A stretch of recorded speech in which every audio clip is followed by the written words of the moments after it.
Halo loh, apa kabar Anda semua? Semoga selalu dalam keadaan sehat walafiat, tetap semangat ya. Kita akan ngobrol lagi dengan Bung Rocky. Bung Rocky, kalau Anda saya kira bukan termasuk orang yang nunggu-nunggu makan gratis ya kalau Pak Prabowo menang ya, dengan Gibran menang ya. Tetangga Anda tapi pasti banyak yang nunggu itu ya. Tapi sayangnya mereka ini harus nunggu sampai tahun 2009, 2029 Bung Rocky. Jadi menjelang kampanye lagi nanti baru akan dapat makanan gratis itu karena kata akun Gerindra kalau sekarang diimplementasikan bisa kolaps itu keuangan negara. Kita juga bilang dari dulu apa juga kan gitu. Kalau saya butuh berpikir gratis loh. Oke. Tetapi memang kan selalu ada jarak antara apa yang dijanjikan dan apa yang diputuskan. Nah, Ya. keputusan itu kan selalu kita anggap semua kebijakan politik, batas dari ambisi kebijakan politik adalah APBN. Jadi Ya. dari awal kita udah kasih peringatan, nih hitungannya itu ngaco, nggak masuk akal. Tetapi justru itu yang dijadikan andalan Jokowi itu Ya. melalui janji-janji Prabowo kan. Mhm. Dan Gibran juga memamerkan itu makan gratis, susu segala macam. Hal yang nggak masuk akal tuh. Bahwa ada diperlukan 400 50 triliun untuk makan gratis. 450 triliun. Iya, iya, 450 triliun. 150 triliun untuk makan Iya, gratis, iya. sementara buat sekolah, buat pendidikan 500 triliun nggak boleh diganggu gugat, IKN 450 triliun. Jadi Iya. besar pasak daripada pendapatan kan, jadinya Iya, begitu kan, iya, iya. pengeluaran jadi besar, jadi akan berutang lagi. Tetapi ketidakmasuk akalan itu kan nggak mungkin dicerna oleh emak-emak itu karena Mhm. di awalnya udah makan gratis itu udah jadi sensasional. Iya. Begitu substansinya dibongkar, ya mestinya udah terlambat karena perhitungan suara udah terjadi kan. Jadi itu Iya. yang kita sebut sebagai nggak mungkin janji itu dipamer habis-habisan tuh. Baik dari semua mereka lah, mau tiga-tiganya juga Iya, kadang-kala iya. lakukan hal yang memamerkan ambisi itu. Tapi kemudian sekarang kita masih dalam suasana ketidakpastian tuh. Berapa sebetulnya kemenangan Prabowo, berapa persen sebetulnya, Mhm. dan melihat berapa persen eh, kecurangan faktual dan kecurangan margin of error yang nanti akan ditaruh pada siapa, pada capres siapa tuh. Nah, dalam ketegangan itu tetap kita balik pada himbauan moral dari guru-guru besar dan tekanan moral dari gerakan mahasiswa. Nah, hitungan saya ini gerakan mahasiswa nggak akan berhenti, apalagi data-data semacam ini mulai diperlihatkan. Walaupun Prabowo secara real udah mulai menghitung siapa yang akan duduk di kabinet. Jadi itu Mhm. intinya tuh. Jadi sekali lagi ada kesulitan pada Prabowo kalau misalnya akumulasi sisa-sisa kekuatan moral ini dibangkitkan lagi karena ditemukannya kecurangan dan janji-janji seperti tadi makan gratis yang sebetulnya nggak bisa direalisasi, itu pasti akan ada gerakan tambahan kan, atau energi baru untuk menghasilkan ada politik delegitimasi. Ya, tapi ini kabar ini saya kira kabar baik bagi orang-orang yang pengen jadi menterinya Pak Prabowo, tapi dia tidak sepakat dengan makan siang dan susu gratis. Karena kan Pak Prabowo kan bilang begini, yang tidak sepakat dengan makan siang dan susu gratis, program saya jangan jadi menteri saya. Nah, kan mereka bisa bilang kan nanti baru tahun 2029 Pak, presidennya belum tentu Bapak. Bisa begitu kan menterinya jawab. Jadi bagian ini yang kita sebut kekonyolan karena menolak analisis dari pakar. Pakar Ya, udah analisis, kita juga terangkan dengan logika sederhana 450 triliun itu artinya hutang luar negeri kita segitu yang mesti dibayar. Jadi ya. itu artinya makan gratis sambil berhutang, nggak mungkin itu. Hmm. Makan gratis sambil mengongkosi IKN yang juga 500 triliun itu nggak mungkin tuh. Jadi hal yang dihitung dengan rasio, Hmm. tetapi karena emosinya mau ditampilkan supaya dapat satu putaran, maka dibohongilah publik itu kan. Yang bohongi siapa? Ya Gibran yang bohongi, yang bohongi ya Jokowi. Pak Prabowo, ya Pak Prabowo terpaksa mesti ucapin itu kan, karena itu satu-satunya hal yang menarik perhatian publik tuh, selain harga beras yang atau beras yang disedot dari pasar lalu dibagi-bagi BLT dengan akibat beras harganya inflasi, beras harganya naik terus kan. Jadi sebetulnya kalkulasi-kalkulasi yang pernah dibuat itu bahkan mungkin bukan soal beras tuh, tapi hal-hal lain juga sangat mungkin kalau kita periksa lagi, kok ini bohong segala macam tuh, Hmm. termasuk hilirisasi, bermacam hilirisasi. Tapi itu nggak akan merubah atau susah mengubah fakta yang udah ada tuh. Nah karena itu kita mendorong masyarakat sipil untuk tetap lakukan kontrol moral. Tetapi yang lebih efektif sebetulnya adalah tindakan real dari Amin dari Anies maupun Ganjar untuk menghukum Jokowi karena berbohong kan.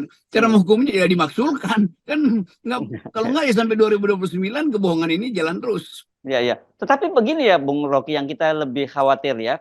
Satu, ada satu memang program itu tidak akan jalan. Yang kedua, itu bisa digunakan instrumen baru untuk untuk kecurangan, nyogok rakyat lagi. Jadi kan kalau sekarang kan ada bansos, ada BLT. Sekarang nanti ditambah lagi dengan makan siang gratis dengan alasan ini janji kami pada pemilu lalu dan baru bisa direalisir. Tapi itu dilakukan menjelang pemungutan suara kampanye berikutnya. Iya, iya gitu. Ini berlanjutlah ke sebut aja kejahatan yang terstruktur dan berkelanjutan. Kira-kira itu poin kita kan. Tapi kita mau lihat akibat-akibatnya mungkin 1-2 bulan ini ke depan kan, Oktober masih lama tuh. Jadi persaingan di dalam koalisinya Pak Prabowo akan terjadi. Golkar tentu akan menuntut kursi yang besar, bikin juga PAN mungkin yang strategis akan dituntut.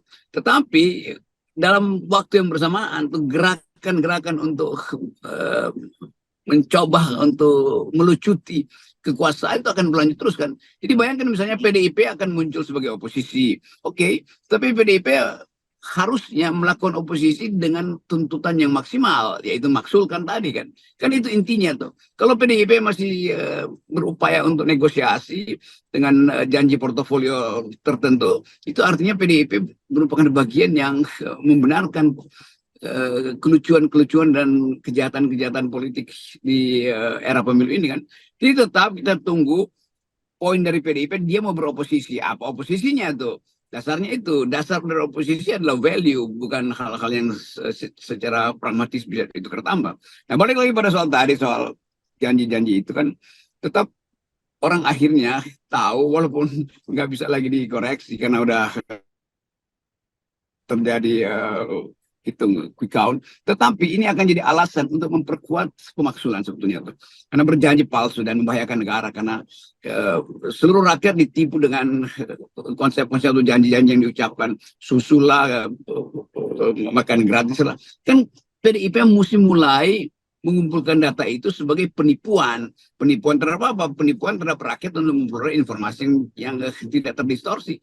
Jadi distorsi informasi ini juga bisa ditambahkan sebagai alasan untuk memaksulkan Pak Jokowi kan. Walaupun susah untuk mengatakan kan Pak Jokowi nggak ikut pemilu, iya, tapi kita tahu desain-desain dari sejak Mahkamah Konstitusi itu adalah dirty hand-nya Presiden Jokowi.